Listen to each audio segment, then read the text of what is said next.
Hi friends, welcome to social team பத்து channel. சாயந்தரம் வீட்டுக்கு வந்தால் 2 கரண்டி புளிச்ச மாவு தான் இருந்தது ஃப்ரெண்ட்ஸ். இந்த புளிச்ச மாவு வச்சு என்ன பண்ணலாம் அப்படிங்கிறத இப்போ நான் உங்ககிட்ட காமிக்க போகிறேன். காலையில் எதுவும் சமைக்காதனால 2 கரண்டி புளிச்ச மாவு மட்டும்தான் ஃப்ரிட்ஜில் இருக்கிறது ஞாபகம் வந்தது. சரி பசிக்குது, எடுத்து அதை தான் செஞ்சிடலாம் அப்படின்னு சொல்லிட்டு இஞ்சி நல்லா பொடி பொடியாக நறுக்கி போட்டுக்கிட்டேன். அதுக்கப்புறம் பச்சை மிளகா, கொத்தமல்லி, கருவேப்பிலை இதையும் போட்டுக்கிட்டேன். இந்த பச்சை மிளகா, கொத்தமல்லி, கருவேப்பிலை, இஞ்சி, அதுவும் இஞ்சி கொத்தமல்லி இந்த ரெண்டோட டேஸ்ட்டுமே புளிப்பு டேஸ்ட்டை குறைச்சிரும். பச்சை மிளகா நமக்கு கொஞ்சம் காரம் கொடுக்கும், அதனால் காரமாக இருக்கக்கூடிய பச்சை மிளகாவே போட்டுக்கோங்க. வெங்காயத்தை நல்லா பொடியாக நறுக்கி போட்டுக்கோங்க. அதனால் டைம் இல்லையா, எனக்கு பசி வேறு இருந்தது, அதனால் பொடியெல்லாம் நறுக்கிட்டு கையாலே இந்த மாதிரி உதுத்து விட்டுக்கிட்டு நல்லா கலந்துக்கிட்டேன் ஃப்ரெண்ட்ஸ். எவ்வளோக்கு எவ்வளோ நம்ம கலக்கிறோமோ அவ்வளோக்கு அவ்வளோ அந்த புளிப்பு ஸ்மெல்லு போயிடும். ஒரு ஸ்பூன் நல்லெண்ணெய் விட்டுக்கோங்க மாவில். நல்லெண்ணெய் விட்டுட்டு இந்த ஐட்டம்ஸ்லாம் போட்டு நல்லா கலந்துக்கோங்க. உங்கள் வீட்டில் இந்த கேப்சிகம் இல்லை கேரட்டு இல்லை பச்சை பட்டாணி இதெல்லாம் இருந்தால் கூட நீங்கள் வந்து போட்டுக்கலாம். நம்ம இதெல்லாம் சேர்க்க புளிப்பு ஸ்மெல்லு கொஞ்சம் கொஞ்சமாக குறைஞ்சிரும். ஒரு பெரிய சீத்தாப்புளி பழம் இருந்தது, சரி சாப்பிட்லான்னு பார்த்தேன். இதை சாப்பிட்டா வந்து வயிறு அடங்காது, சரி இதுன்னா நமக்கு வேலைக்கு ஆகும்னு சொல்லிட்டு இந்த புளிச்ச மாவை இந்த அளவுக்கு ரெடி பண்ணிவிட்டு நல்லா காயிற தோசைக்கல், நான்ஸ்டிக் தவா வேண்டாம், நல்ல இரும்பு தோசைக்கல் இருக்குது இல்லைங்களா, அடிகனமான அந்த தோசைக்கல்லில் போட்டுட்டு துளி எண்ணெய் விட்டு தோசை கரண்டியாலே இந்த மாதிரி ஸ்ப்ரெட் பண்ணுங்கள். உங்கள் வீட்டில் வெங்காயம் இல்லை புளி இதெல்லாம் வச்சு நீங்கள் எண்ணெய் தடவிங்கன்னா தடவிக்கோங்க. இப்போது இந்த தோசை மாவை எடுத்து அதில் நல்லா பரத்தி விடுங்க ஃப்ரெண்ட்ஸ்.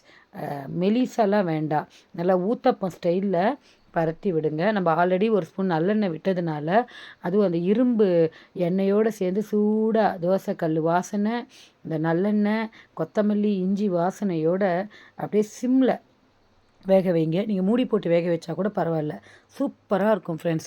திடீர்னு நல்லெண்ணெய் ஒன்று, இதயம் நல்லெண்ணெய் ஒன்று வாங்கிட்டு வந்திருந்தாங்க. அதாவது என்ன ஆயில் அப்படின்னு பார்த்தீங்கன்னா, அந்த பார்த்தீங்களா கடலை எண்ணெய் ஒன்று அதாவது வாங்கிட்டு வந்திருந்தாங்க. சரி இது எப்படி இருக்குது டேஸ்ட் பண்ணலாம் அப்படின்னு பார்த்து போட்டேன். அப்படியே மஞ்சள் கலரில் இருந்தது இந்த எண்ணெய். சும்மா கொஞ்சோண்டு விட்டுட்டு வேறு தொட்டுக்க எதுவுமே நான் பண்ணலை. துளியூண்டு மிளகாத்தூள், அப்புறம் அது மேலேயே கொஞ்சோண்டு வந்து பெப்பரு, கொஞ்சம் சீரகப்பொடி, இந்த மிளகாத்தூள் கூட வெறும் மிளகாத்தூள், இட்லி பொடி கூட இல்லை.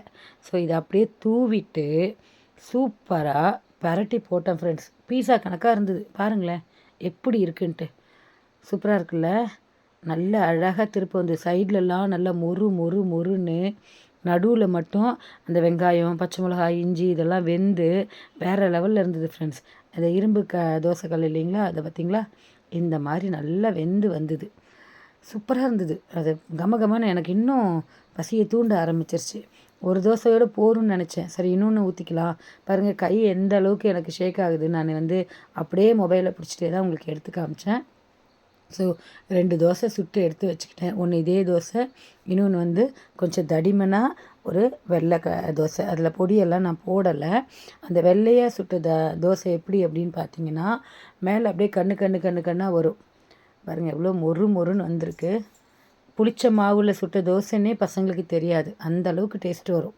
வீட்டில் செஞ்சு பாருங்கள். இதை பார்த்தீங்களா, இது மேலே பொடியெல்லாம் போல் எப்படி கண்ணாக வந்திருக்கு பாருங்கள். மாவில் நம்ம நல்லெண்ணெய் விட்டோன்னு வச்சுக்கோங்களேன், இந்த அளவுக்கு சூப்பராக இருக்குங்க. நீங்களும் ட்ரை பண்ணிட்டு